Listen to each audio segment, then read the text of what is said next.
Bienvenue sur Fleur d'Avocat. Je suis Lila-Louise Maréchaux et dans ce podcast, je vais à la rencontre des avocats bien dans leur robe. Au passage, Fleur d'Avocat, c'est aussi une newsletter que j'envoie chaque dimanche matin. J'y raconte le développement de mes activités et j'y partage aussi de l'expertise, notamment en matière de communication et de marketing. Vous pouvez vous abonner depuis le site fleurdavocat.fr. Place à l'interview, je vous souhaite une bonne écoute. Bonjour Michel Mezeroy-Eugène. Bonjour. Merci d'être mon invité sur Fleur d'Avocat. Avec plaisir, merci à vous. Racontez-moi Michel, comment et pourquoi vous êtes devenue avocate ? Alors, pourquoi je suis devenue avocate ? Alors, rien de très structuré, si ce n'est fortement influencé par des séries télé des années 90, style Ali McBeal. Okay. C'est vraiment hyper influencé par le côté stylé, fast life. La vie des affaires. Exactement. Et puis le côté où depuis que vous êtes petit, on vous dit que voilà, en fait, cette habitude de défendre, d'argumenter pour un oui ou pour un non. Vous étiez cataloguée comme la déléguée contestataire, c'est ça ? Exactement. Et du coup, vous entendez très régulièrement mais tu devrais être avocate ou tu seras avocate ou apparemment j'ai aussi dit très tôt que je voulais faire de la politique, donc genre vraiment très jeune. Donc un truc. Michel, 10 ans, veut être présidente de la République. Mais clairement, c'est vraiment ça en fait. Et du coup, voilà, c'est un truc qui reste un peu dans l'air. Et du coup, dans ma projection, je pense que très tôt, c'était quelque chose un peu d'inscrit.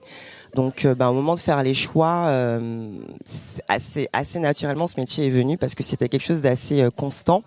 Mais il n'y avait pas de velléité de défendre la veuve et l'orphelin. Vraiment, j'étais hyper influencée par l'idée, de vivre le côté un peu avocate à Paris, à droite, à gauche. Vraiment le côté un peu paillette de l'idée que je me faisais du métier. Femme d'affaires. Voilà, exactement, vraiment. Comme Nelly Criquet. Voilà. Donc, fac de droit. Exactement, fac de droit en Martinique. Donc, d'où vous êtes originaire ? Oui, voilà, je suis originaire de la Martinique, donc aux Antilles.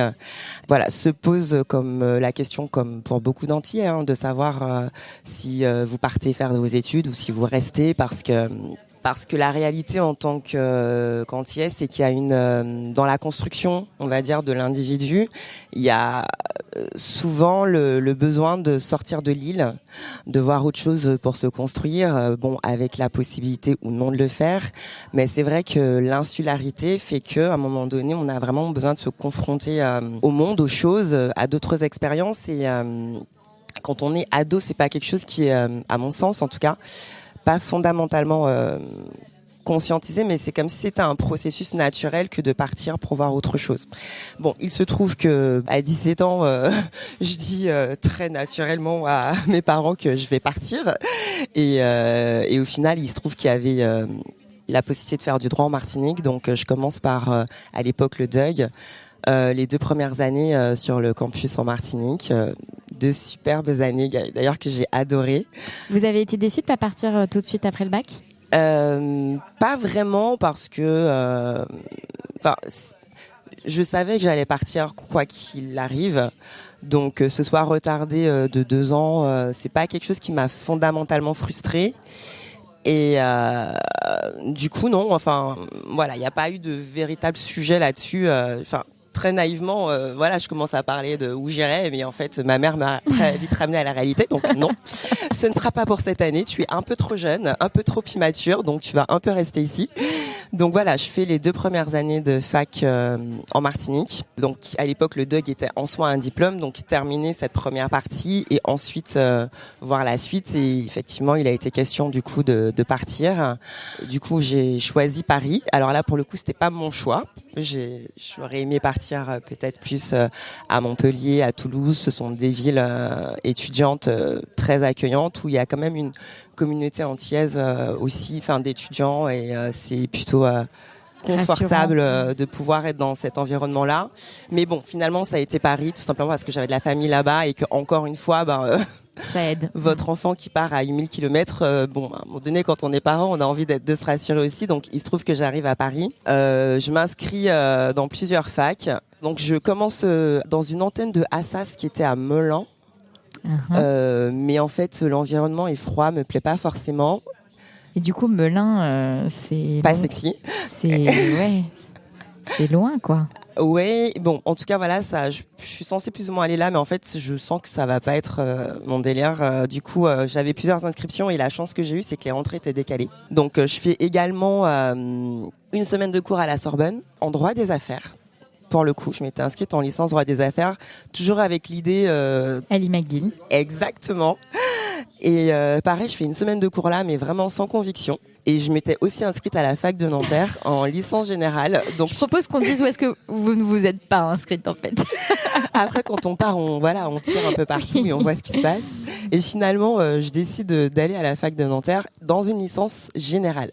Ok. Ce qui me convient parfaitement. Et donc du coup, voilà, je fais la licence à l'époque à la fac de Nanterre. Donc vous avez délaissé le prestige du droit des affaires à la Sorbonne pour une licence de droit général à Nanterre. Exactement. Okay. Et est-ce que vous étiez consciente du côté prestigieux justement de la Sorbonne versus Nanterre ou des choses Complètement. comme ça? C'est-à-dire que, en tout cas moi, dans ma perception et de là où j'étais, en fait, Paris 1, Paris 2, enfin.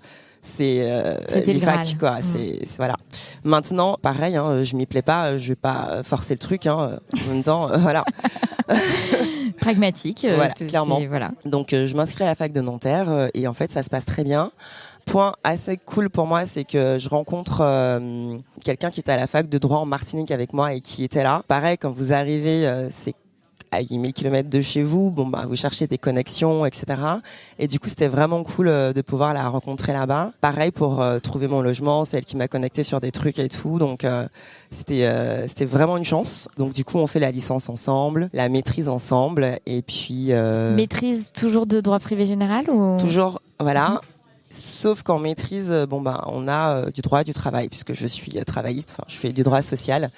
Donc on a des cours avec des profs hyper intéressants et j'accroche un peu sur la matière parce que du coup en ayant un cursus licence maîtrise assez général, va arriver le master, il va falloir se positionner sur quelque chose et j'ai pas d'affinité particulière avec voilà.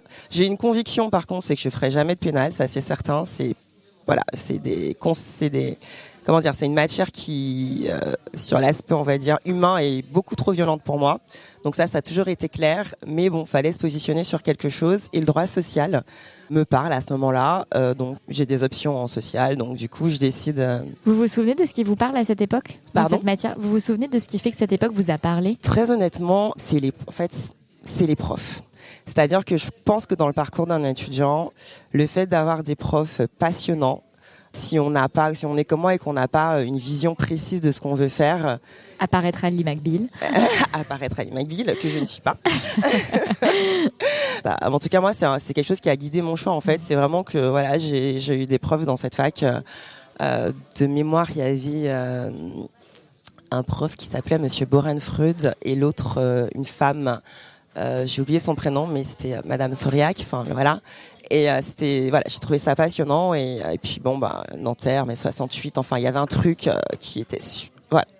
Donc voilà, j'ai décidé de poursuivre là, donc se poser la question du master 2. Il faut dire que je suis connectée à la fac, mais assez moyennement connectée, c'est-à-dire que je prends mes cours et je fais mes partiels, mais voilà, je suis pas intégrée dans la vie étudiante de la fac, parce que vous arrivez en cours d'année, en cours de cursus, voilà.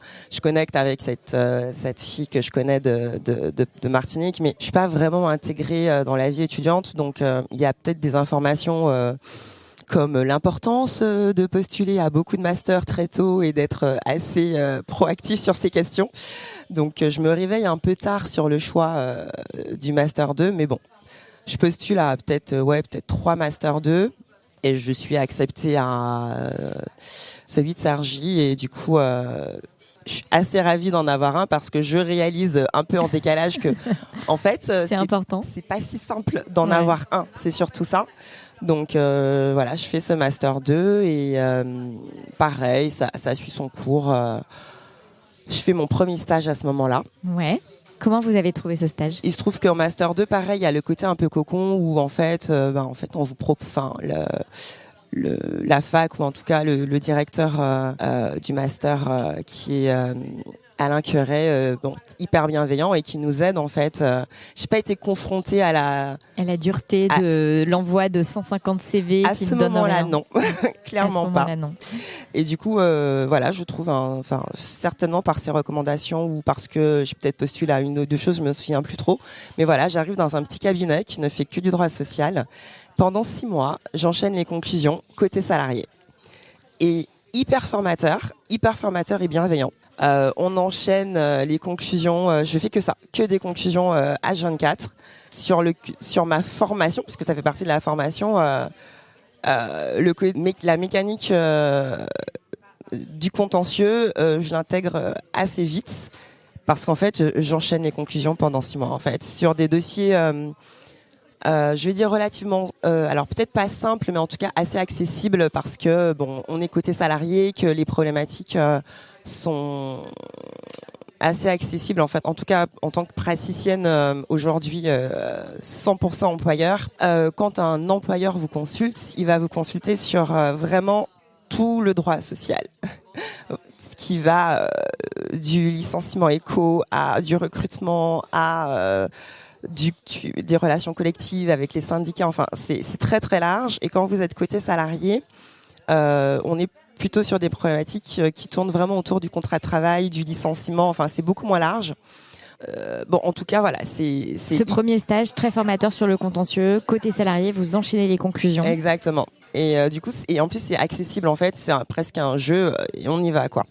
Donc voilà, je termine le master 2 à part mon stage. Bon voilà, ça se passe. Ce que je n'ai pas dit, c'est quand même qu'au fil des années, je suis pas sûre de vouloir faire véritablement du droit en fait. Ok, qu'est-ce qui se passe ? Je trouve ça intéressant. Donc les années filent, je trouve ça intéressant, mais il n'y a pas un truc qui me confirme. Ok, c'est bien ça. Tu veux vraiment devenir avocate en fait. Et du coup, à la fin du master 2, je me dis j'ai vraiment pas cette motivation de passer le barreau véritablement. Et bon, j'ai 22 ans et je me sens pas du tout la crédibilité d'aller donner à des gens des conseils sur comment gérer ça en fait, du droit du travail. Vraiment aucune légitimité, je suis un bébé clairement. Et la chance que j'ai, et ça c'est vraiment un truc assez caractéristique de mon parcours, c'est que je tombe sur les bonnes personnes au bon moment et c'est absolument génial. Et cette amie étudiante en droit, elle décide de passer le barreau avec d'autres étudiantes et je me dis de toute façon, t'as pas envie de travailler ou t'es pas prête à travailler parce que t'es complètement immature et c'est un fait. Et t'as l'opportunité de passer le barreau avec un groupe plutôt sympa. Oui, je sais, c'est pas très. On n'est pas sur un truc hyper cadré, calibré, mais bon, c'est ainsi. Je suis en train de penser au nombre de personnes qui passent le barreau juste parce que en fait les copains passent le barreau et que nous, qui savent pas trop quoi ou qu'est-ce, et du coup ils se disent les copains le font, je vais le faire avec eux. On s'amusera à la bibliothèque. Au moins ce sera une aventure collective. Mais oui, je l'ai pas présenté comme ça à mes parents, vous imaginez, parce que en fait, en étant étudiante ultramarine, la réalité c'est qu'il y a un aspect financier aussi. Et là-dessus, en fait, quand je décide de passer le barreau, je crois que je fais un plan sur 3 ans à mes parents en leur disant « Ok, je fais ça, ça va coûter tant, je fais ça, et après, c'est bon. » Parce qu'en fait, je suis la 3e, donc ils se sont déjà tapés... pas mal d'études supérieures. Exactement. Et du coup, je leur fais un plan de financier, de projet sur 3 ans. Et ils me disent « Ok, on valide, vas-y. » Donc j'ai fini mon master 2 et en fait du coup je prépare l'école d'avocat. Je ne fais que ça en fait. Je fais pas de 3e cycle, etc. Je bosse dans une boîte de recouvrement en même temps. C'est peut-être une année aussi un peu plus cool, voilà. Donc je prépare le CRFPA avec du coup mes amis, bonne ambiance, voilà. Mais je vais à l'IEJ, mais en tout cas à l'époque, il y a pas non plus 150 000 cours. Donc, je crois que toujours pas. Voilà.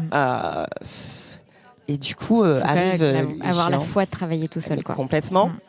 Et donc, du coup, je décide de faire une prépa intensive sur quelques mois. À l'époque, il n'y en a pas 50. Donc, je fais la plus connue et la plus efficace. Et là, je réalise qu'en fait, pendant 3 mois, je ne vais pas avoir de vie et qu'en fait, il va falloir s'y mettre. Grand moment d'angoisse. Et je me souviens, je sors de cette, peut-être la première semaine de cours et je rejoins mes amis. Je n'ai pas beaucoup d'amis qui font du droit et qui sont avocats et qui font du droit. Enfin voilà, j'ai des amis qui n'ont rien à voir avec et je les reçois pour, je sais pas, une soirée, un truc. Et j'arrive et je leur dis non mais ça va pas être possible en fait. Je vais pas renoncer à ma vie, c'est pas possible en fait. C'était vraiment le choc et le rythme de l'école vraiment c'est très intéressant mais en gros vous avez cours H24 et à la fin de la semaine vous passez un examen quoi de toutes les matières pendant 2 mois et demi, 3 mois et je me dis mais en fait non. Bref, ça se passe, je suis et puis bon bref je passe le barreau et ça se passe bien pour le coup et je me retrouve à Versailles, c'était à l'époque voilà. À l'EDAC. Ambiance à laquelle j'adhère pas forcément donc bon là encore je fais mon truc. C'est quoi ces ambiances d'un point de vue socio, on va dire les gens, c'est le rythme de travail, c'est qu'est-ce qui vous a... Alors là, pareil, enfin, je retrouve pas en fait, j'ai pas vécu la vraie vie d'étudiante à la fac. C'est-à-dire que ma vie sympa d'étudiante, elle est en dehors véritablement de la fac, clairement. Mais bon, voilà, je me retrouve là et les premières personnes avec qui j'interagis, c'est des gens qui ont envie d'être là, qui ont bossé pour être là en fait. Et je me rends compte du décalage. Et donc là, en arrivant à l'école d'avocat, j'ai une espèce de crise de légitimité en me disant, mais en fait, je parle à des filles hyper brillantes qui ont trouvé leur stage qu'on doit faire genre il y a 1 an. Là, je réalise, fallait un peu déconnecter du truc un peu comme le master 2 quoi. Pardon, un peu comme le master 2. Exactement, vraiment en mode elles ont trouvé leur stage qu'on est censé faire je sais pas moi l'année prochaine il y a 1 an, elles ont fait un LLM, elles sont en place quoi et et là je réalise que je suis là, c'est cool mais en fait va falloir Et ça vous angoisse, c'est quoi le résultat d'un point de vue émotionnel entre guillemets pour vous? Comment vous le vivez ça, ce décalage d'implication? Vraiment une sensation de pas être à ma place. Mais en même temps, je suis là, donc va falloir gérer et je gère. Du coup, Legal 601, j'ouvre ce truc et je fais tous les cabinets, voilà. Du coup, je trouve mon stage chez l'AMI. Je décide de faire une école de commerce en PPI. Pareil, hyper pragmatique. J'ouvre un classement des écoles. Je choisis un truc en ressources humaines parce que, pareil, l'idée de passer l'école d'avocat à ce moment, pour moi, c'est un diplôme supplémentaire. J'ai mon 3e cycle en droit social. Je peux être juriste. Et bon, avocat, droit du travail, je décide de faire une école de commerce en ressources humaines. Pareil, j'ouvre le bouquin. Je prends les classements et en fait, je prends un truc parce que ça s'anticipe aussi quand on va aller dans une école de commerce, surtout les plus classés, il y a peut-être des concours, des trucs. Je prends une où le process de recrutement me convient et qui reste dans les 10 meilleurs, je la fais. Vraiment hyper pragmatique. Déstabilisant sur le moment, mais je suis là. Donc va falloir gérer et dans l'absolu, moi j'ai mes parents qui me financent. Donc je suis pas touriste. Cette chance-là quoi. À un moment donné, il faut y aller, donc je fais ce qu'il y a à faire. Fais mon école de commerce en PPI, je trouve mon stage dans un cabinet et ça se fait.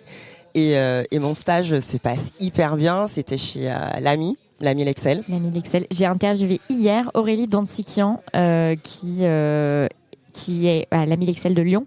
Oui. Et voilà. Et donc on a pas mal parlé de l'AMI Lexel et ça a l'air d'être une maison assez bienveillante pour les collaborateurs. Écoutez, franchement ouais. Et c'était génial.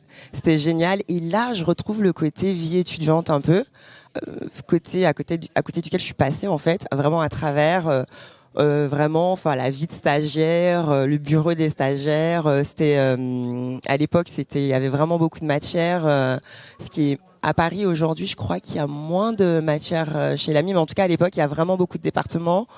En tout cas à Paris. Hein. À l'époque où je le passe, il y a énormément de départements, il y a beaucoup de stagiaires, il y a une vie que je kiffe, que j'apprécie. Non, mais on peut dire je kiffe dans Fleur d'avocat, c'est autorisé. Moi, je le dis tout le temps. Vraiment, voilà, j'adore et c'est génial en fait. Donc pareil, je passe mon barreau, ce stage et c'est cool. Et là, se pose le truc de la suite quoi en fait. Que encore une fois, j'ai pas fondamentalement anticipé parce que je garde en tête que j'ai une projection encore là hyper fantasmée de en fait finalement j'ai peut-être envie de bosser en big et l'anglais n'est pas mon fort. Et comme j'ai enchaîné tranquille, pareil, grosse discussion avec mes parents. Ok, donc là il faut que je parle anglais maintenant. Ok, il y a l'école de commerce. Ok, le 3e cycle en droit. Ok, l'école d'avocat. Bon on fait quoi? Et donc je leur prépare un plan là encore sur. Je pars en Australie, je reste 3 mois, ça ira et je reviens. Et là je vous promets, je vais enfin me mettre à travailler. Et en fait, du coup voilà, je valide, je pars là-bas. C'était 3 mois finalement, je reste quasiment 1 an parce que je suis vraiment nulle en anglais. Et qu'est-ce que vous faites pendant 1 an en Australie? J'apprends l'anglais. Officiellement. On dira à mes parents que j'apprends l'anglais. Voilà. Et puis pareil, là aussi je découvre aussi un côté un peu cool, un peu vie étudiante, mais sous un tout autre aspect. Je rencontre des gens de plein de nationalités. Puis je suis clairement là, je me retrouve avec beaucoup de nationalités et en fait en tant que Française mais antillaise, c'est assez drôle de voir le regard un peu genre mais qu'est-ce qu'elle fait là quoi. En plus à l'époque, donc c'était il y a plus de 10 ans, enfin vraiment il y a très longtemps. Aujourd'hui, on est sur des destinations. L'Australie, c'est quand même assez courant. Voilà. Mais bon, à l'époque où je l'ai fait, je sens bien le regard interrogateur de qu'est-ce qu'elle fait là en fait. Mais bon, pareil, super intéressant. Et Mais vous travailliez un peu, vous étiez serveuse, vous faisiez la cueillette, non? Vous étiez juste en année sabbatique. Clairement. À peu près. Ouais. Clairement. Vraiment, je bouge, cool. Je voyage. C'est tellement bien d'avoir la possibilité de faire ça. Oui, vraiment, c'était une super belle expérience. Vraiment. Qui vient un peu, du coup, clôturer, les années un peu, on va dire, studieuses. Et donc là, c'est le moment où, et du coup, je reviens. Et à ce moment-là, je reviens juste après la crise de 2009. Et là, la vraie vie commence, en fait. Là, je découvre envoyer des CV véritablement. C'était vraiment un choc pour moi, pour le coup, puisque j'avais pas été confrontée à la vraie difficulté du monde du travail. Clairement pas. Vraiment, je me rends compte du côté un peu immature, protégé. Et là, je découvre la violence du truc parce que, en fait, il y a le côté bon élève, vous avez tout bien fait, vous avez coché toutes les cases, le côté hyper pragmatique, j'arrive, le monde m'attend. Mais en fait, pas du tout. Et je me retrouve un peu dans la caricature du jeune diplômé sans expérience et qui trouve pas sa première expérience. Et j'arrive post 2009, clairement, et j'envoie des CV. Le temps que je m'y mette aussi, que je revienne à la réalité, se passe de 3 mois, et puis à un moment donné, je suis à fond dans ma recherche d'emploi. Et là, je passe peut-être 9 mois à envoyer des CV. En désalignement total avec le business plan qui avait été présenté aux parents. Clairement pas. Et là encore, mes parents absolument géniaux. Ils sont là, ils sont vraiment derrière moi, quoi. Et avec un truc, ça c'est beaucoup les gens qui me le renvoient, c'est non mais c'est pas normal que tu trouves pas en fait.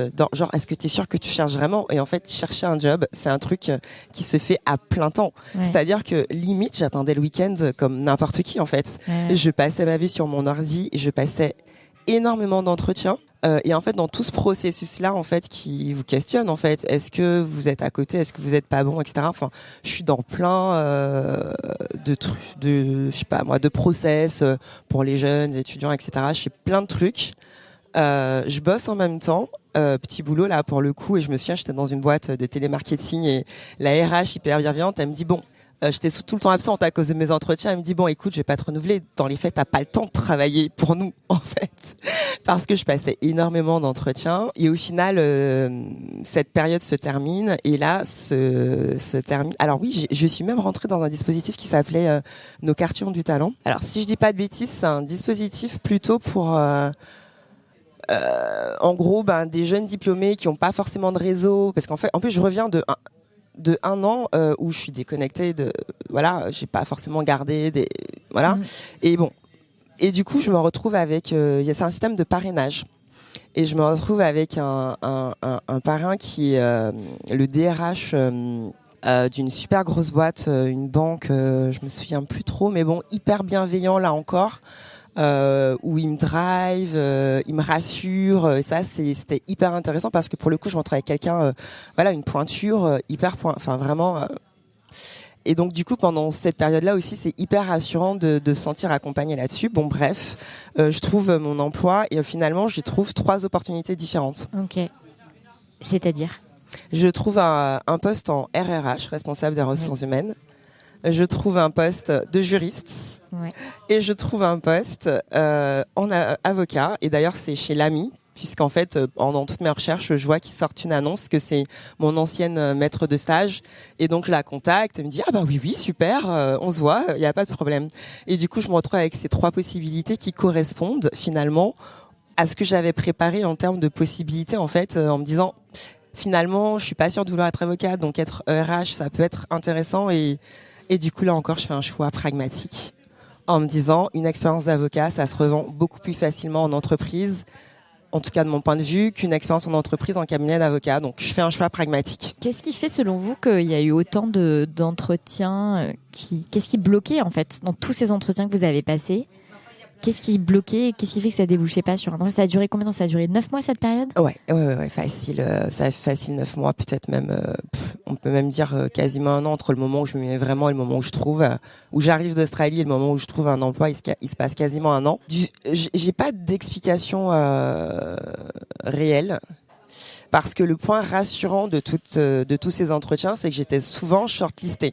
Donc, du coup, peut-être pas au début sur les premiers entretiens, mais du coup, c'est vrai qu'on se remet beaucoup en question en essayant de savoir ce qui va pas, etc. Et j'ai pas réussi à déterminer quelque chose de précis. Après, je reviens, c'est la crise. Il se trouve qu'il y a des jeunes étudiants qui, eux, sortent d'école et qui sont déjà dans le game alors que moi, je le suis pas. J'ai essayé de vraiment me remettre en question sur... mais en même temps, je suis hyper proactive.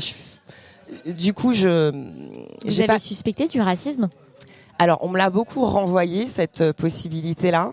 Et je mettais pas de photos sur mes CV volontairement parce que, évidemment, il y a une réalité, qu'on le veuille ou non, ça existe.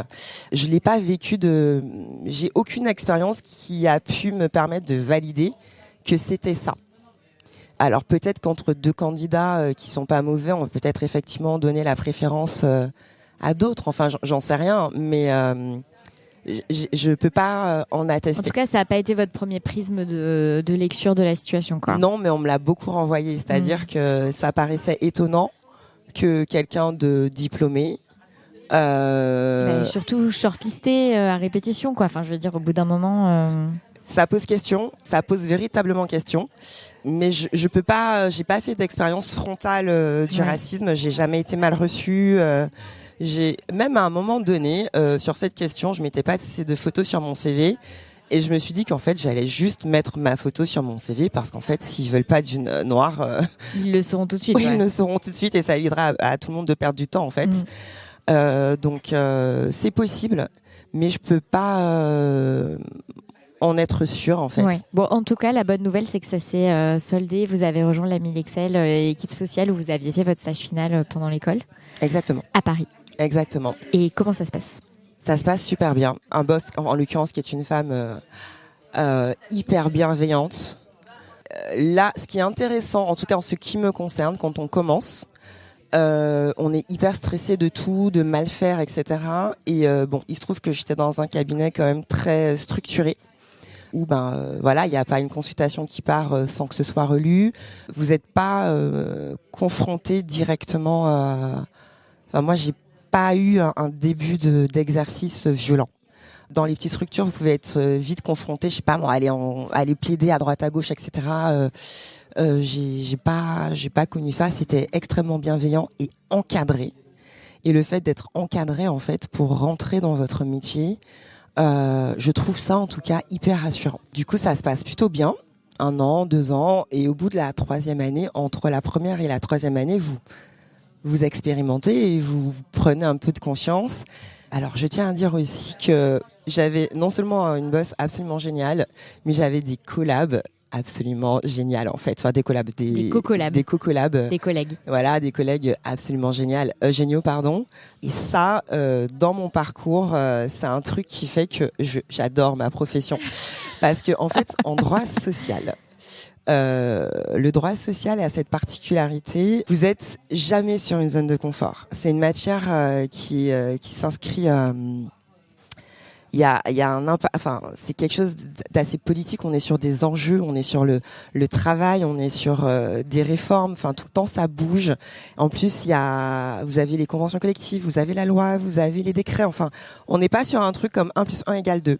Donc, vous êtes en permanence dans des tergiversations juridiques. Ça peut même relever de la masturbation, alors que en même temps, c'est quelque chose d'hyper concret. Et masturbation intellectuelle, je veux dire, J'ai bien compris. Je pense que tout le monde a bien compris. Et du coup, le fait de pouvoir échanger avec des confrères qui ont vraiment cette dimension en tête, je vais dire, c'est jouissif. En fait, j'adore ces échanges-là. C'est hyper riche. Et la chance que j'ai eue là encore, c'est une équipe hyper soudée, franchement génial. Ben justement, je suis comme de passage du coup, et j'envoie une ancienne de l'ami Audrey Galli, qui est aujourd'hui chez Capstan, et en fait, et voilà, j'ai des vrais souvenirs de discussions hyper passionnées, hyper pointues, et c'est absolument génial. C'est un aspect que je kiffe, que j'apprécie énormément dans mon métier, et la matière s'y prête. Parce que il y a pas de, ça me fait penser quand je discute avec mes confrères qui font des droits des affaires, etc. Enfin, la vision du droit social, genre, mais c'est quoi cette matière, quoi? C'est vraiment à mon sens en tout cas, c'est vraiment une autre façon d'aborder le droit, où en fait, on n'est pas sur une zone de confort où en fait on va appliquer, on gère en termes de risques. Vous me direz sur toutes les matières, mais et puis on gère de l'humain. On gère de l'humain aussi, et du coup il y a la discussion, en tout cas pour moi, quand on fait cette matière avec les confrères, a vraiment du sens. Donc en tout cas, l'AMI Lexel, les années passent, la formation se fait de manière très progressive, très encadrée, vous gagnez en confiance progressivement sur vos compétences, voilà, et puis dans cet environnement avec beaucoup de joie, j'entends, ouais. Et d'amitié, et de joutes verbales, et de de stimulation dans une équipe, quoi, sur cette réflexion collective sur le métier. Ah ouais, carrément. Et ça dure combien de temps cette époque chez l'AMI Lexel? Alors 3 ans et demi. Ouais. Et vient le moment du questionnement sur la suite, parce que il se trouve que c'est très cadré, et qu'à un moment donné, on a envie aussi de pouvoir y aller un peu plus. Et il se trouve, et c'est là où le karma a peut-être du sens, c'est que commence à me faire contacter par des cabinets de recrutement, et toutes ces choses qui reviennent, en fait, datent de ma traversée du désert. C'est-à-dire que tout ce que j'ai semé pendant 1 an de galère, en fait, remonte. Donc, c'est des gens à qui vous aviez envoyé votre CV à l'époque où vous galériez. Et là, 3 ans plus tard, ils ressortent un peu ça de leurs archives et ils vous contactent les uns après les autres. Mais c'est trop ça, en fait. Et on se dit, finalement, les choses prennent leur place, en fait. Et du coup, je commence à passer des entretiens pour d'autres choses, pour plein de choses différentes, des cabinets anglo-saxons, du cabinet français, et puis l'idée du retour aux sources, donc en Martinique aussi, me traverse un peu l'esprit, mais j'apprécie ma vie parisienne, parce que ça fait un peu partie aussi du rêve, ou en tout cas de la projection. Et je me pose la question, mais vraiment sans me dire, ok, là c'est l'heure de rentrer, parce qu'en fait la réalité aussi, c'est quand vous êtes, ou peut-être on peut faire le rapprochement avec les provinciaux aussi qui viennent à Paris et qui à un moment donné ont peut-être envie d'autre chose que de cette vie un peu, la vie parisienne. Voilà, c'est quand même particulier. Enfin, c'est un rythme, voilà. C'est un cadre de vie dans des petits appartements. Exactement.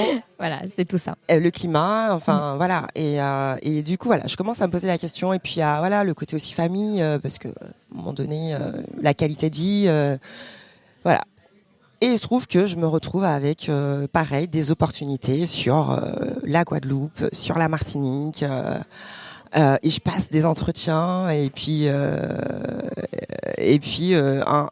cabinet de recrutement avec lequel j'avais interagi et qui m'avait d'ailleurs mis sur d'autres postes à Paris me dit le chargé de recrutement en question me dit je viens d'être contacté pour un poste dans un cabinet qui fait du droit du travail côté employeur, est-ce que ça vous intéresse?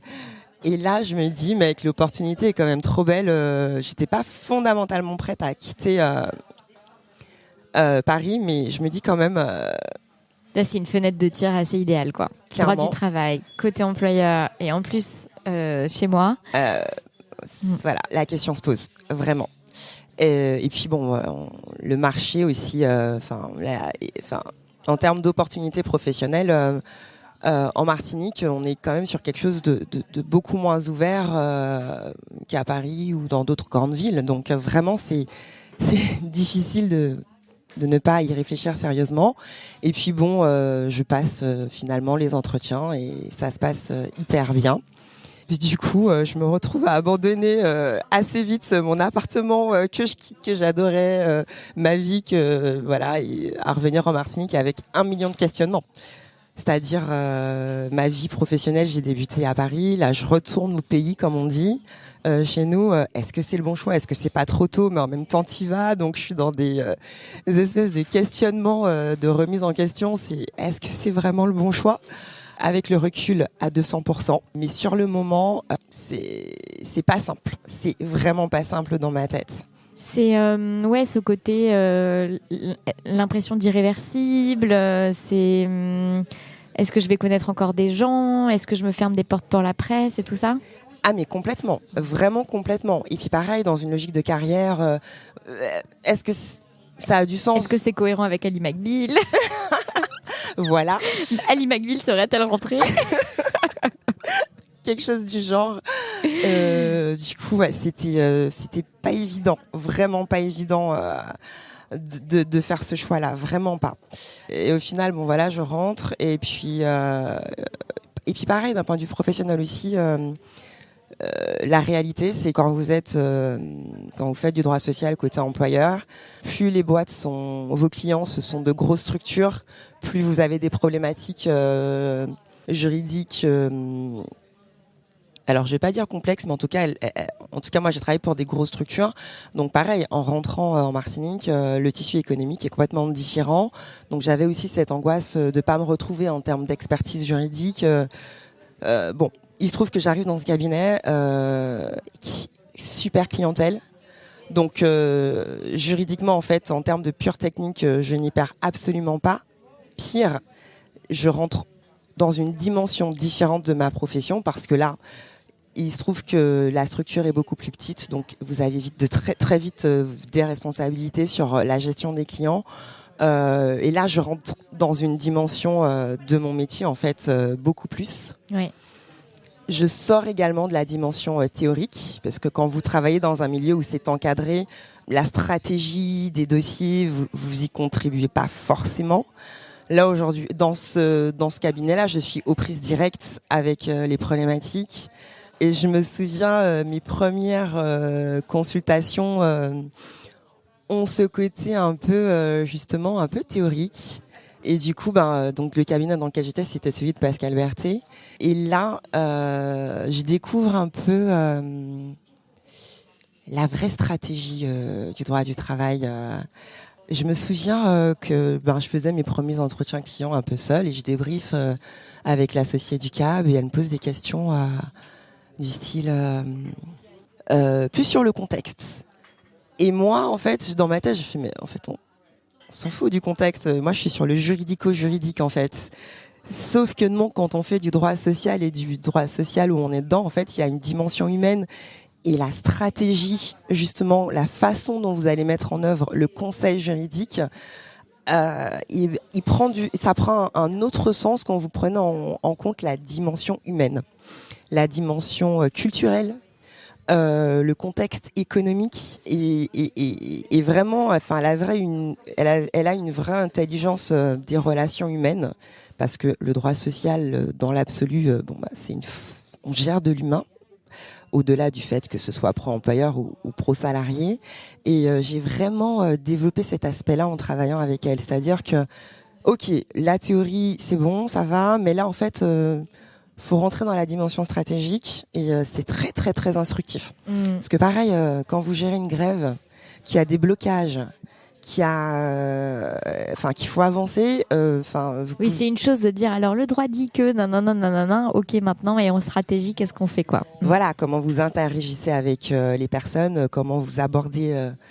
C'est pas comme ça quoi. Enfin vraiment, il y a des véritables des enjeux qui sont au-delà du juridique et il faut vraiment les maîtriser.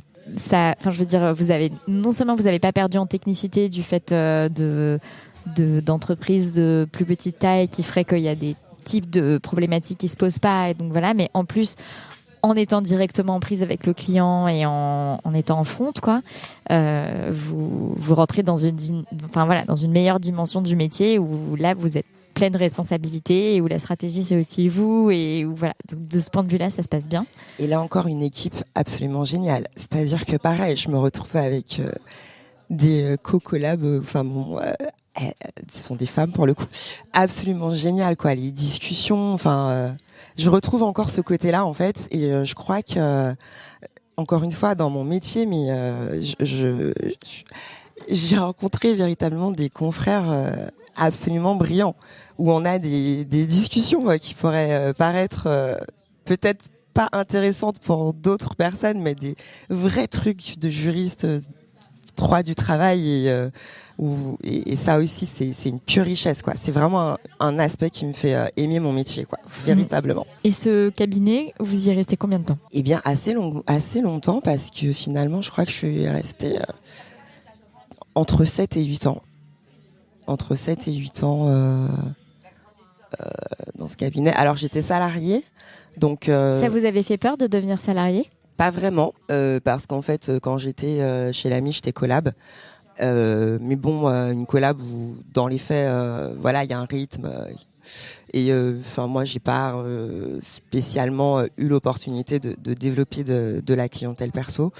Donc, le fait d'être salarié, c'est pas quelque chose qui me pose fondamentalement un problème à ce moment-là. Et j'ai pas non plus dans ma tête un plan de carrière, genre je vais devenir associée, je veux absolument monter mon câble, etc. J'ai pas ça en tête fondamentalement.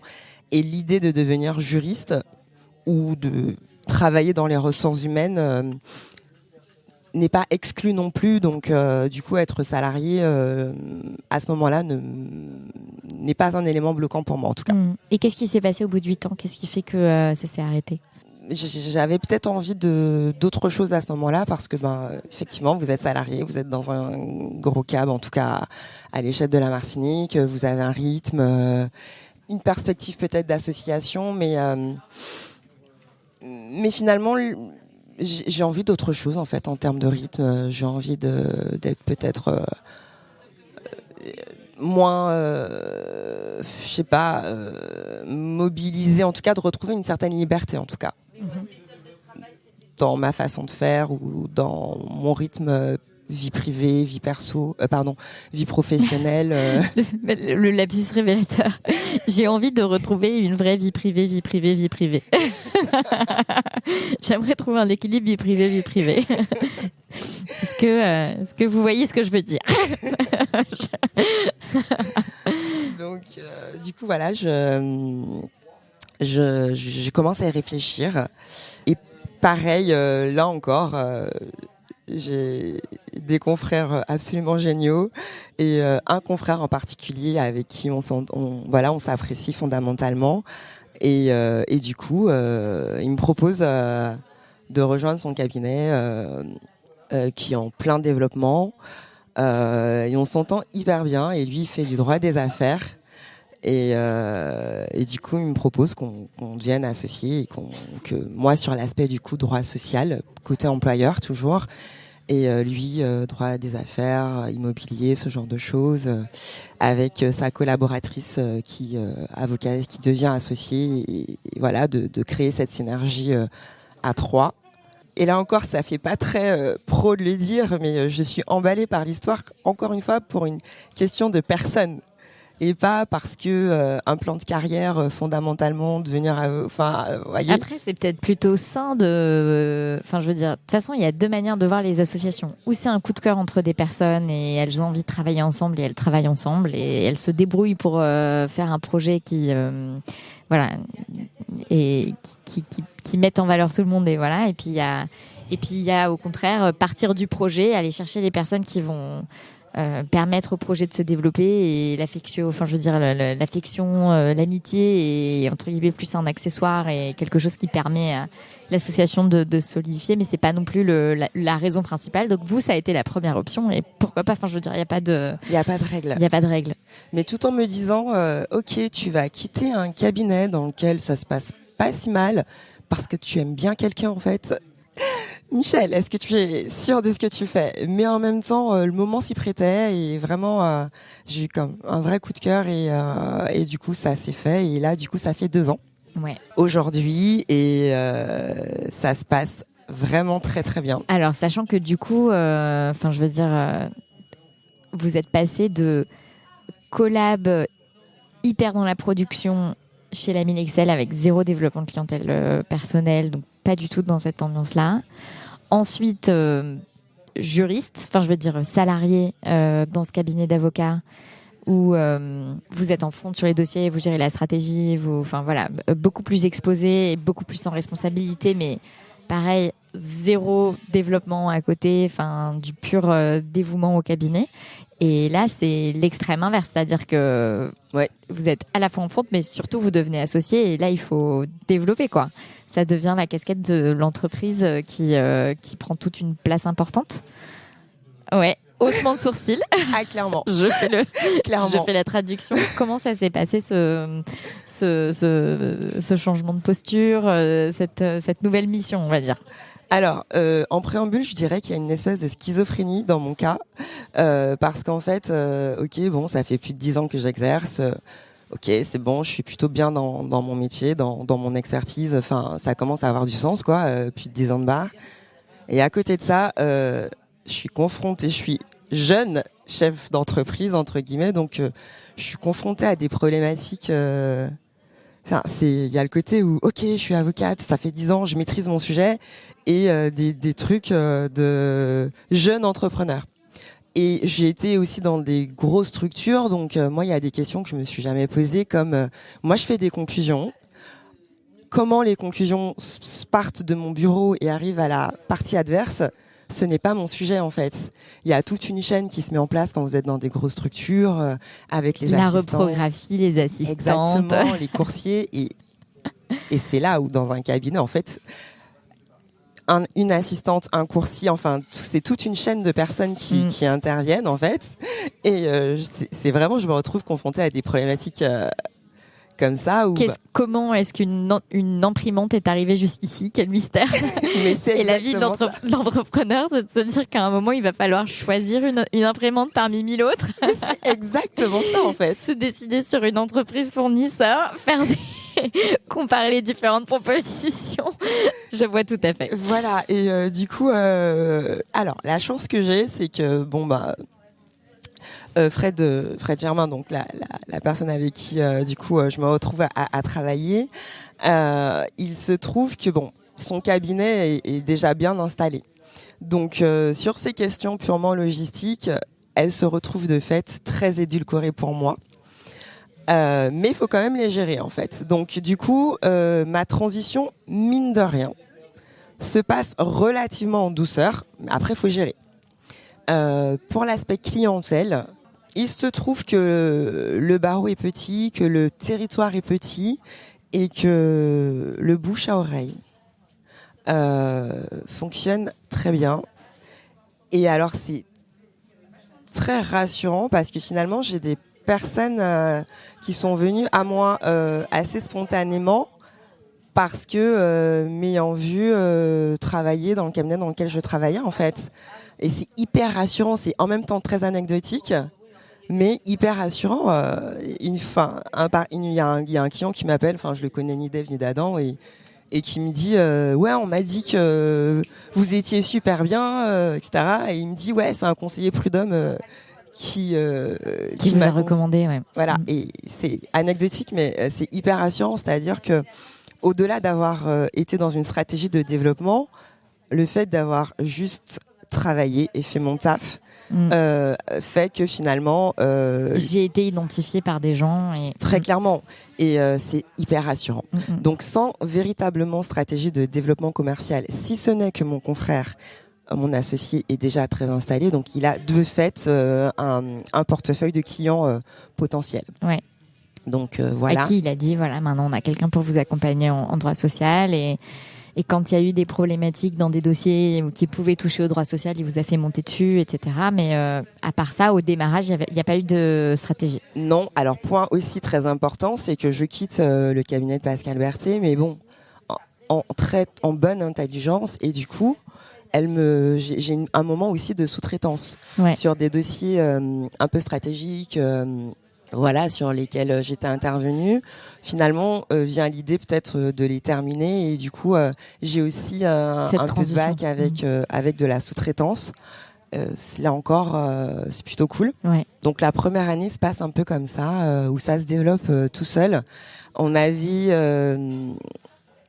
alors à l'heure où je parle de mon associé, à l'heure où je vous parle, on est plutôt 2 avocats, 3 avocats avec son ancienne collab ensemble dans les mêmes locaux. Notre association n'est pas encore formalisée, mais bon, dans l'absolu, c'est le projet. Et qu'est-ce qui fait que c'est pas formalisé ? Vous avez pas pris le temps de vous en occuper ? C'est précisément là où je veux en venir, c'est-à-dire que sur le papier, on prévoit on va faire ça comme ça, on va développer comme ça, on va communiquer comme ça, on va mettre en place une véritable stratégie de développement, de communication, etc. Et au final, on est dans l'action, les clients arrivent de mon côté, les deux ont déjà un flux, et on n'a pas véritablement pris le temps de se poser pour enfin si, les choses se font, mais en fait beaucoup plus lentement que prévu, parce que vous avez quand même formalisé l'association. L'aspect genre constitution de société, pacte d'associés, tout ça, vous avez fait ? Alors, je dis associés, mais en fait, on est 3 avocats dans les mêmes locaux. Ah ouais, non, en fait, vous êtes 3 individuels. Ouais, il y a pas de avec l'association en fait qui doit être formalisée. Ok. Parce que ça, c'est différent des aspects entre guillemets de marque et de communication. Enfin, je veux dire, ça va un peu ensemble dans le sens où. Ah bien sûr. À chaque fois, il y a une réflexion quand même sur le projet commun, qu'est-ce qu'on veut faire comme entreprise, et donc tout ça. Exactement. Mais déjà, genre, ne serait-ce qu'entre vous, ah ouais, ok, donc c'est encore très, c'est encore très artisanal tout ça. Mais c'est clairement, et parce que justement, avec l'idée de départ qui est on va faire ça comme ça à telle date. Au final, on est un peu pris par le flux, la formalisation, et puis pareil, pour communiquer, encore faut-il qu'on ait clarifié, construit juridiquement. Oui. Voilà. Et du coup, donc, on n'y est pas. Ok, c'est en cours de travail. Exactement, et c'est tout l'aspect. Ok, je suis mon métier d'avocat, mais derrière, je suis aussi un chef d'entreprise. Et à un moment donné, faut s'y coller en fait sur tous ces aspects-là qui sont chronophages. Ouais. Et au final, on est tous les 3 dans le flux de nos activités. Vous n'arrivez pas à lever le nez. Mais c'est en cours, très clairement. Mais du coup, voilà, mais c'est une bonne nouvelle. Oui. De pouvoir. Alors, il vaut mieux ne pas arriver à lever le nez parce qu'en fait, les clients viennent et qu'on est dans le flux du traitement et que ça se passe bien, plutôt que ne pas arriver à lever le nez parce que les clients viennent pas, mais du coup on fait plein de petits trucs de galériens qui font qu'on a le nez dedans et qu'on fait pas ce qu'il faut pour pouvoir un peu augmenter le niveau et être identifié par les bons clients. Voilà. Mais c'est sûr qu'à un moment, il faut travailler, on va dire, dans son cabinet et sur son cabinet. Et là, il y a la brique. Mais en vrai... ne serait-ce que si vous formalisiez votre association, que ça devienne une vraie société et que enfin voilà, mettre au propre vos relations comme associés aussi, histoire de prévenir de potentiels conflits futurs. Construire une image de marque, même sans être dans une démarche proactive de développement où vous allez communiquer vers l'extérieur et tout, mais ne serait-ce que si sur la base du flux qui vient, vous le faites sur la base d'une image de marque, ne serait-ce que ça vous permettrait de capitaliser, de mieux capitaliser, quoi. On est complètement d'accord, bien entendu. Mais chaque chose en son temps. Mais on est bien d'accord. Et en fait, c'est ça. En soi, c'est une bonne nouvelle de se dire, ok, on a du fil, on gère, on est dans l'action, mais à un moment donné, il faut juste se poser et y aller. Mais bon, c'est en cours, donc. Et donc pour le moment, donc ça fait 2 ans. Exactement. Donc ça tourne. Donc effectivement, vous continuez à être droit social côté employeur. Le bouche à oreille qui fonctionne, les clients de vos associés qui vous font confiance, le bouche à oreille qui fait que des personnes qui vous ont vu travailler de près ou de loin parlent de vous. Vous parliez de PSE tout à l'heure, donc le genre d'opération sur lesquelles vous intervenez, c'est donc de PSE, de quoi d'autre? C'est quoi vos cœurs d'intervention? Alors, en tant que on va dire pro-employeur pour le coup.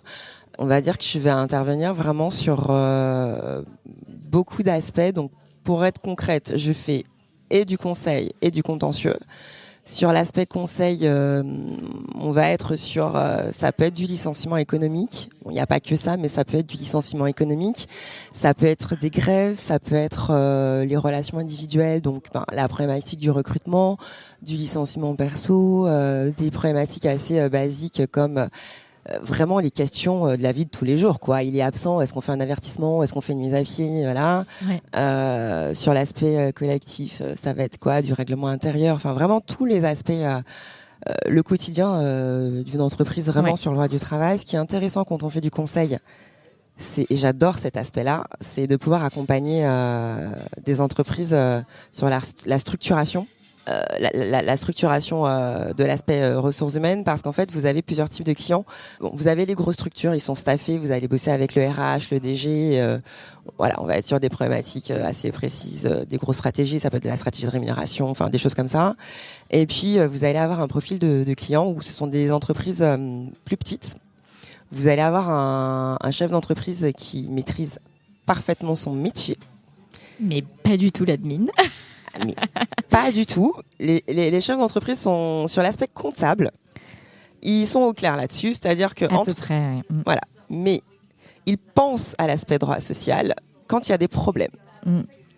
Ils l'intègrent pas dans leur stratégie en fait, parce que ce qu'il faut comprendre, c'est que le droit social, c'est pas sexy à la base. C'est-à-dire que généralement, quand un client vient me voir, c'est parce qu'il a des problèmes. Il est pas en train de faire du développement ou de se demander dans quel prochain business il va investir. Comme en droit des affaires, c'est pas sexy le droit social, très clairement. Et dans la façon dont les clients abordent la question droit social, et surtout les petites structures, elles sont déjà en difficulté en fait. Elles sont en train de gérer un problème. Et du coup, c'est très intéressant de pouvoir accompagner ces structures-là de taille plus modeste, et qui en plus, ce qui arrive très souvent, c'est que voilà, on est sur des structures de taille modeste, mais qui grandissent. Elles se rendent pas compte qu'elles grandissent et elles se rendent pas compte qu'il y a des sujets sociaux qui se posent. Exactement. Et là, j'arrive à ce moment-là, en fait. Et limite, je suis là, ok, là, faut tout reprendre de A à Z, les gars, ça va pas être possible. Et du coup, on se retrouve à structurer, à mettre des choses en place. Et c'est super intéressant. Alors, du coup, pareil, il y en a qui sont pas réceptifs parce qu'ils perçoivent véritablement le droit du travail comme un problème, alors que ça peut être un outil RH de stratégie, vraiment de motivation, de développement. C'est pas évident à entendre pour les chefs d'entreprise, quoi, qui sont clairement dans l'action, et voilà. Mais c'est intéressant de pouvoir les accompagner. Et sur l'aspect, on va dire retour au pays, donc vous parliez tout à l'heure, vous disiez qu'au moment où vous avez pris cette décision, c'était loin d'être évident, que vous aviez plein de craintes, on va dire, associées à ça, que rétrospectivement, sans regret, et que vous pensez que c'est la bonne décision, mais voilà, est-ce que ça a été facile de se réintégrer? Comment vous avez vécu cette partie, le fait de rentrer au pays, quoi? Alors, il y a 3 aspects. Il y a l'aspect le plus simple, il y a l'aspect familial. C'est-à-dire que là, il y a une proximité avec la famille que moi, en tout cas, j'ai retrouvée et qui est assez réconfortante dans l'absolu. Donc ça, c'était assez fluide pour moi et c'était une vraie richesse. Le deuxième aspect, c'est l'aspect social. C'est-à-dire qu'il faut se réinventer une vie sociale. Moi, je suis restée hors de la Martinique, quasiment entre 12 et 13 années. Ma vie professionnelle, j'ai débuté à Paris. Donc vous revenez, moi j'ai quitté la Martinique, j'étais encore étudiante. Ouais. Donc vous revenez et il faut vous réapproprier en fait votre vie sociale. Voilà, des amis d'enfance que je vais revoir. Mais pareil, il y a vraiment une réadaptation qui est absolument nécessaire. C'est-à-dire que des choses que vous connaissez sans connaître. Quand vous revenez 10 ans plus tard et vous avez quitté avec des repères d'enfants et que vous revenez avec des repères d'adultes, il faut véritablement faire un effort. En ce qui me concerne en tout cas, il n'y a aucune évidence là-dessus. Et moi, je dirais que ça m'a pris véritablement un an, avant de retrouver mes repères vraiment sur la vie sociale. Et ce qui est très drôle, c'est que j'ai gardé des liens avec mes amis d'enfance, mais j'ai aussi créé des liens avec d'autres personnes des personnes qui ont les mêmes références que moi, c'est-à-dire qui sont sorties de l'île, qui ont vu autre chose et qui reviennent. Et du coup, cette expérience commune là de partir, l'expatriation, voilà, ça crée aussi d'autres liens. Donc j'ai mis un an véritablement à retrouver un tissu social. Cet aspect-là, mais véritablement il y a. Et puis pareil, vous revenez de Paris, je veux dire, à un moment donné, vous êtes dans un rythme, il y a des choses, il y a une vie culturelle, et il y a des choses que il faut absolument pas être dans la comparaison, parce que c'est clair, il y a des avantages et des inconvénients partout. Les avantages, c'est les 28 degrés permanents dont vous m'avez parlé tout à l'heure, alors qu'il fait 6 degrés à Paris. mais tellement. Et en fait, il y en a sûrement d'autres, mais je connais pas assez bien ce. C'est juste la rageuse en moi là qui rebondit. Non mais tellement, et même quand je suis venue vivre ici, le froid avait quelque chose de presque exotique pour moi. C'était genre trop cool, je vais mettre des collants, des manteaux et je vais mettre des bottes, genre trop cool. 10 ans après, c'est quoi ce froid? J'ai vraiment besoin de soleil. Mais le fait du coup de revenir et de profiter pareil du climat, ça joue sur la qualité de vie, clairement. Voilà, et puis la vie culturelle aussi, elle est différente. Chez nous, la vie culturelle est assez rythmée. Il y a beaucoup d'événements qui rythment l'année, en fait. Il y a des belles périodes d'un point de vue culturel et aussi en termes festifs. Vraiment, je vous recommande de venir. Il y a vraiment de beaux moments. C'est assez riche, mais il faut pas être dans la comparaison parce que c'est une vie qui est complètement différente, de la vie parisienne. Donc là-dessus, je m'y retrouve. Et puis le troisième aspect, c'est l'aspect professionnel.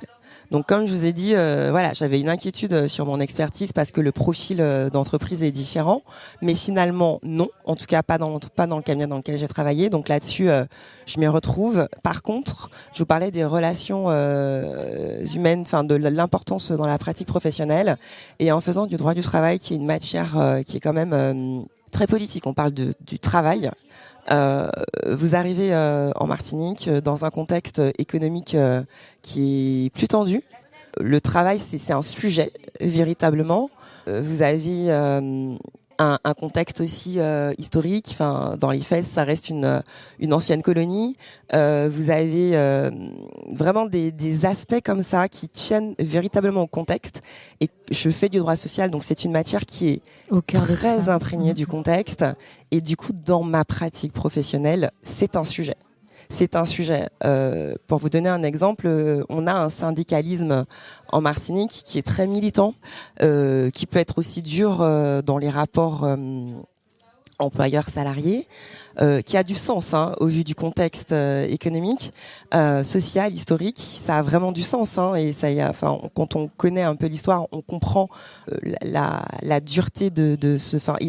Dur dans le sens où on est vraiment sur un syndicalisme de conviction, véritablement, au-delà du travail qui s'inscrit sur des choses, des postures assez nettes et assez claires.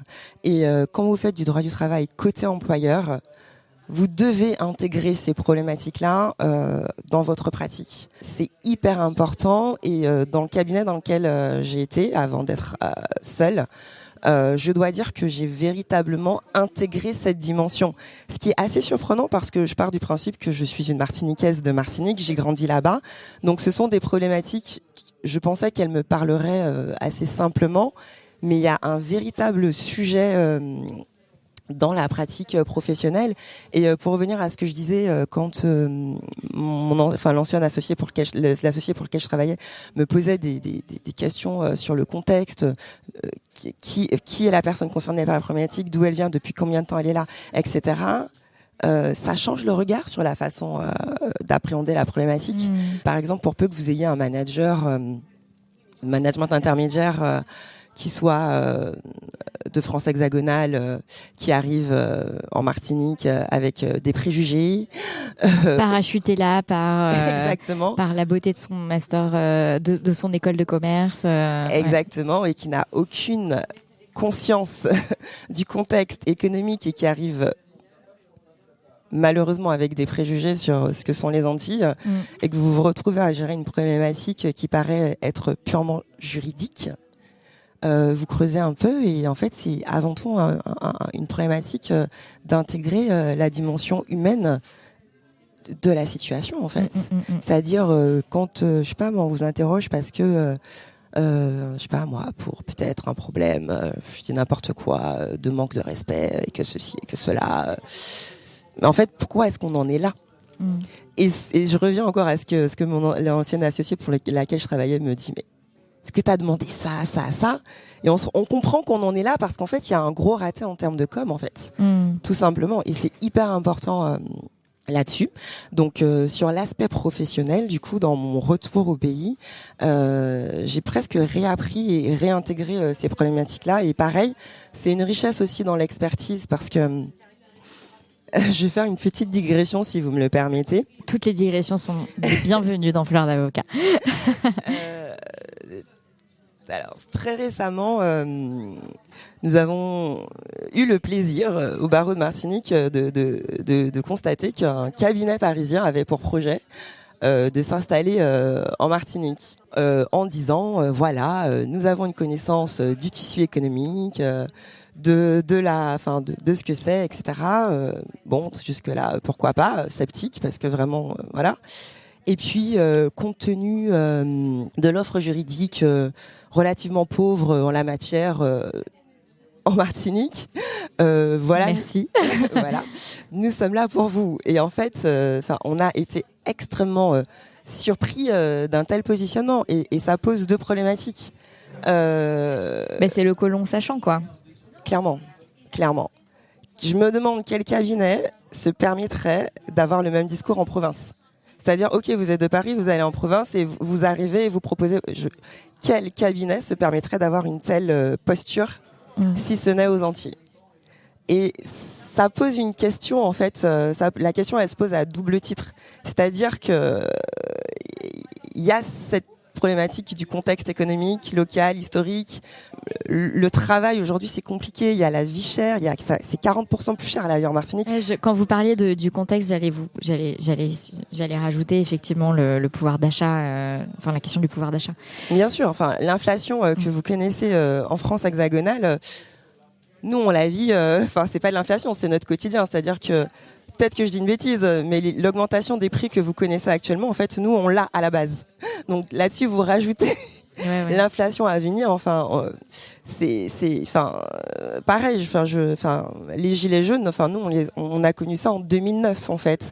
C'est-à-dire que le contexte n'est pas simple. Et j'ai presque l'impression, en vous entendant, que il y a eu. Après, vous étiez jeune quand vous êtes parti de Martinique, mais il y a presque eu une conscientisation de ce que c'est que d'être martiniquaise et de ce territoire en l'abordant avec un prisme professionnel. Où vous venez et vous devez poser des diagnostics et adresser des solutions, et que finalement ça oblige à une prise de conscience socio-économique et oui, dans le socio il y a racial et historique et voilà qui est accru, quoi. Clairement, et justement quand vous avez du coup des cabinets extérieurs qui veulent s'implanter, pourquoi pas, c'est le business. Mais arriver avec une telle prétention, une telle confiance sur ce que nous sommes, et c'est assez surprenant.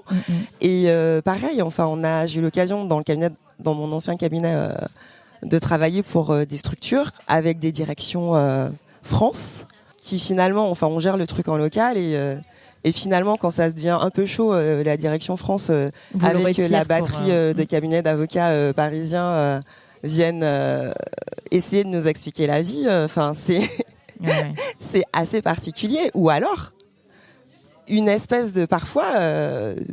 Finalement, on va quand même vérifier si ce qui a été fait en local, c'est bon. Et moi, je me suis retrouvée à titre personnel à 2-3 reprises à faire des entretiens avec la direction nationale, limite pour être sûr que mon expertise, parce que pareil, c'est les Antilles, il y a peut-être une espèce d'a priori là-dessus.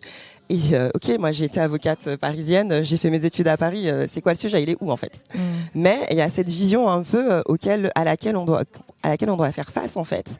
Et puis pareil aussi une défiance des clients parfois. J'ai une consoeur qui me racontait cette semaine, elle me disait, elle se retrouve à gérer un dossier elle et en même temps avec un avocat parisien pour un client. Et finalement, bon gré mal gré, ce qu'elle a fait, il y a une validation qui est faite et il y a 2-3 modifs de forme qui sont faites par notre confrère et son client qui lui dit je suis agréablement surpris, il n'y a pas tant de modifs que ça en fait. Sympa. C'est l'enfer. Complètement, c'est-à-dire qu'il y a une espèce de... Je pensais que vous étiez nul et en fait, il y a juste eu 3 coquilles, mais vous avez aussi souligné des coquilles dans l'acte de votre confrère, donc finalement, vous êtes tous les deux aussi bons en orthographe.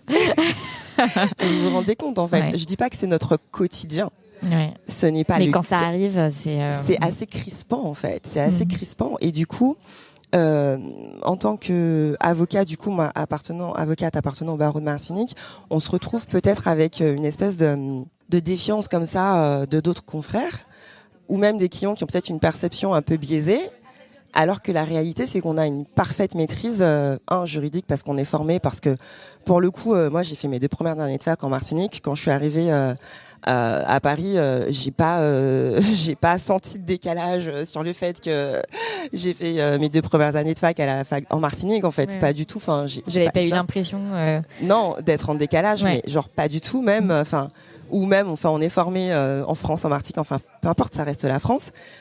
Et du coup, on se retrouve des fois à devoir s'en justifier, et je trouve ça assez désagréable comme situation. Ouais, j'imagine amplement. J'ai interviewé à Lyon lundi Olivier Bach de Éole Avocat, que vous connaissez peut-être. Manifestement, il a une grosse partie de sa clientèle qui sont des clients dans les dom-toms.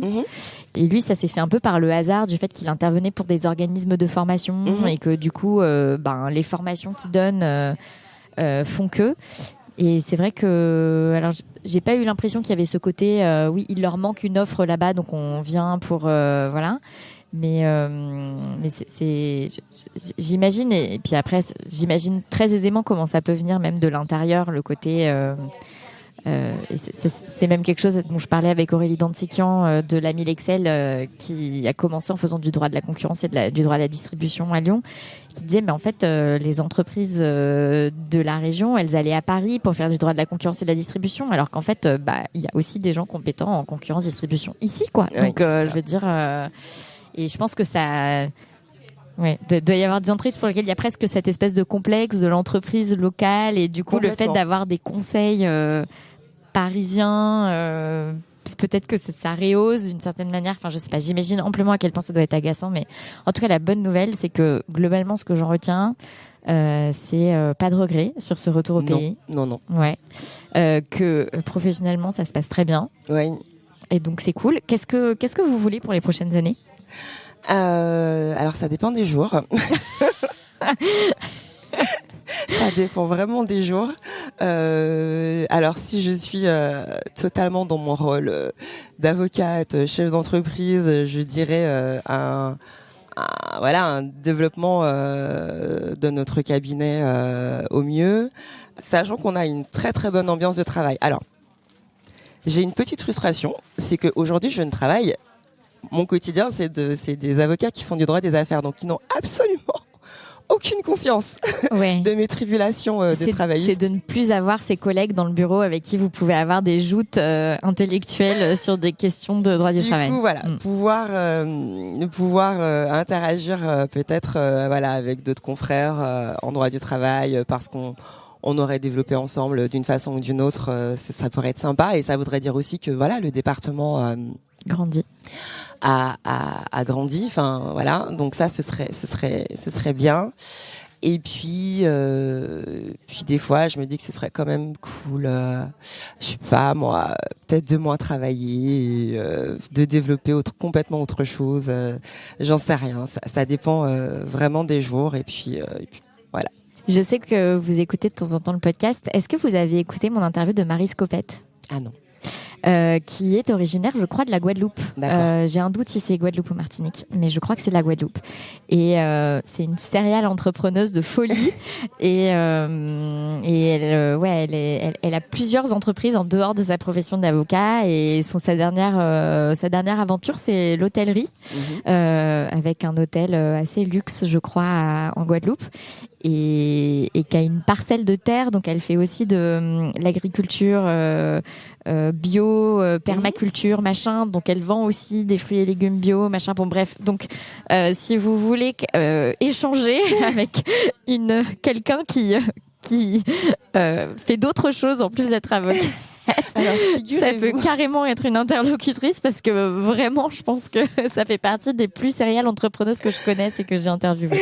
Bah écoutez, figurez-vous que j'ai, alors qui est encore pour le coup au stade de bébé projet, mais pareil, quelque chose axé autour de l'agriculture et peut-être du tourisme. Parce que ma famille vient d'une petite commune qui s'appelle Font-Saint-Denis, une toute petite commune, et avec un spot plutôt sympa. Donc nous y réfléchissons assez sérieusement. Assez activement, ben voilà. Donc à réfléchir. Tout est possible, véritablement tout est possible. J'ai une question. Vous avez un piercing au nez. Oui. Je l'ai remarqué je l'avais pas remarqué. Je l'ai remarqué pendant l'interview. Moi, j'avais un piercing au labret ici que j'avais enlevé. Que j'ai enlevé. Alors, l'élément déclencheur, c'est que je me suis fait opérer des dents de sagesse en M1, quelque chose comme ça. Et une fois que l'opération, je me suis demandé si je le remettais. Et je me souviens qu'à l'époque, je m'étais dit non, ça y est, t'es plus une ado, tu vas commencer à faire des stages, tu vas être avocate, le piercing, ça va pas passer, ce sera pas dans la culture et tout. Est-ce que ça fait longtemps que vous avez votre piercing déjà ? Alors oui, je l'ai depuis le lycée. Ouais, donc comme moi. Et est-ce que vous vous étiez posé la question de le garder, de l'image professionnelle, de tout ça ? Alors clairement, je me suis aussi percé la langue quand j'étais à l'école d'avocat. Ouais. Ah ouais, donc en plus, stade avancé de développement professionnel. Oui, en mode, voilà quoi, j'ai pas envie, mais Mais il se trouve que, pour la langue, je me suis retrouvée pour les examens à l'enlever, le retirer, l'enlever. Au final, je l'ai perdu, donc ça n'a plus été une question. Mais en fait, je me suis a posteriori dit, mais en fait, pourquoi tu as fait ça en fait ? C'était peut-être une façon de me dire, je ne vais pas devenir une grande personne et je fais ce que je veux. Ouais. Mais bon, au final, la question s'est posée. Par contre, pour le piercing au nez, alors quand je passais mes entretiens ou quand je passais des examens, je le retirais.